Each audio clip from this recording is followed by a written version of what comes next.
முக்கிய செய்தி. Delhi rose avenue நீதிமன்றத்தில் ராகுல் காந்தி, சோனியா காந்தி மீது அமலாக்கத்துறை குற்றப்பத்திரிகை தாக்கல் செய்திருக்கிறது. முக்கிய செய்தியாக பார்த்து வருகிறோம். டெல்லி ரோஸ் அவென்யூ நீதிமன்றத்தில் ராகுல் காந்தி, சோனியா காந்தி மீது அமலாக்கத்துறை குற்றப்பத்திரிகை தாக்கல் செய்திருக்கிறது.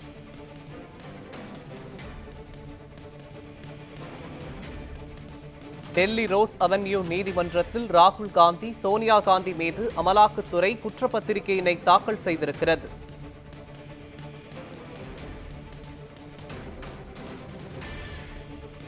சட்டவிரோத பணப்பரிமாற்றத்தில் ஈடுபட்டதாக நாடாளுமன்ற எதிர்க்கட்சித் தலைவர் ராகுல் காந்தி, சோனியா காந்தி மீது குற்றச்சாட்டு முன்வைக்கப்பட்டிருக்கிறது.